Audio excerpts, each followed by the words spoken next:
So a question I think I would have for you was, I'm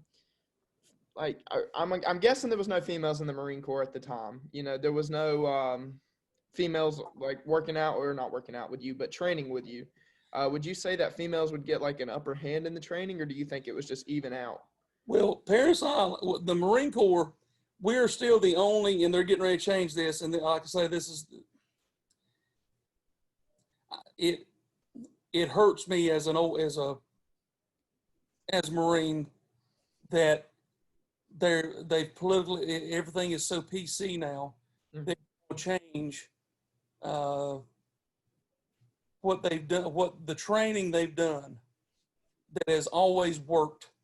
There's nothing wrong with the way the training is, and they're going to change it just for the sake of change. Paris Island is the only place that trains uh, female Marines. What we used to call them WNs, Mhm. and they train at 4th Battalion at Paris Island, but we were never around them. Mhm. On them, but you never acknowledge them. They acknowledge you, yada yada. Well, now they're moving now to change it to where they want to do male and female training together, which is a huge mistake. Yeah. And it is a huge mistake. But there's two places where Marines are trained. That's San Diego and Paris Island. Paris Island is the only one that does is the only one that still does females. San Diego doesn't do females. So, but there's a movement now to intergender them, and it's going to be. I don't agree with it. I think you don't change. You don't fix something that's not broke. Absolutely. It's the climate of the world now. You know that they're going to that they have to do something to be politically correct, Mhm. and it's going to end up. I think it'll end up doing is instead of elevating the women, it'll devalue the men. Yeah. And because this is not going to be, this is very controversial, and it shouldn't be, but women and men cannot do the same stuff. Mm-hmm. The training that we did, the physical training, I'm 6'3", and I weigh 280. Okay. When I was going through Paris Island, I was 6'3" and weighed 200. There is not a 5'3", 145-pound woman who will ever throw me on her shoulders and carry me out of combat zone.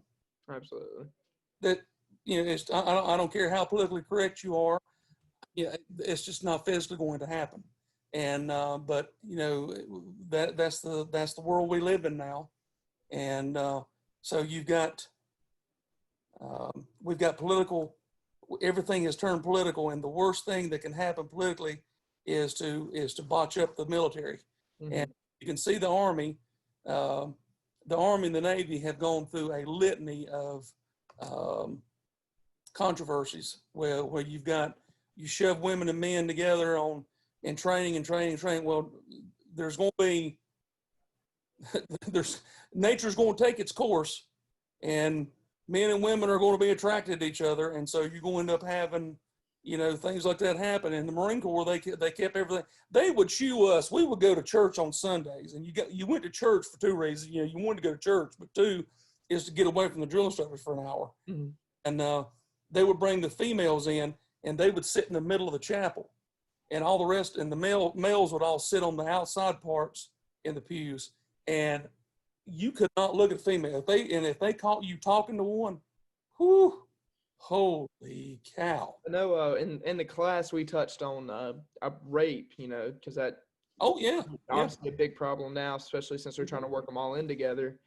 But yeah, so I mean, I guess it has its ups and downs. Of course, nowadays you have to have gender equality. So you can't really beat around the bush nowadays about that. So another question I would have is, we talked about major signing bonuses. So when you joined, you got this big check, and everybody wanted to go chase that dream car.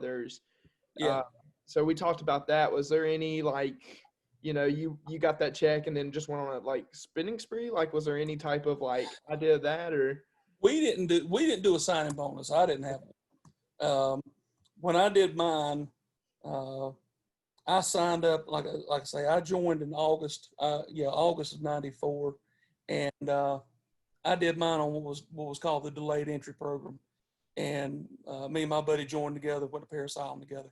But we didn't have, the Army and the Navy do more of the signing bonus and stuff because the Marine Corps is so small, and the Army and the Navy just has more money. This is the way it works. And the Marine Corps has, being the smallest branch of the military, we don't have a whole lot of money to throw around. A lot of times, the joke has always been the Marine Corps.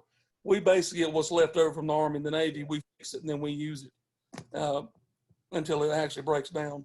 But we didn't do the bonuses and stuff that the Army and the Navy had. Okay.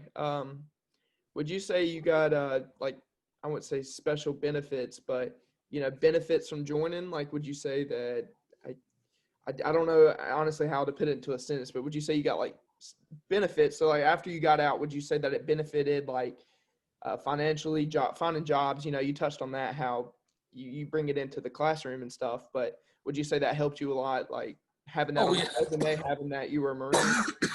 Now they helped pay for my last 2 years of school. So I got in with SGLI, and they paid for my last 2 years of school when I graduated. And then, I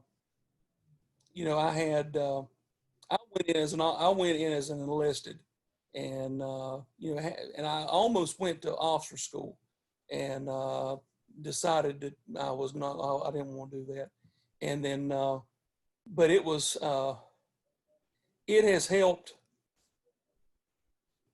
I've never had an employer tell me that they hired me because of my military service, but I think it's helped.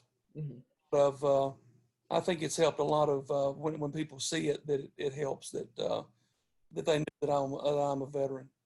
I think it's helped. Yeah. Okay. Well, that's pretty much all I have to ask. I mean, you pretty much hit everything that I needed to ask. So I'm gonna end the recording and Okay. so let's see, Paul.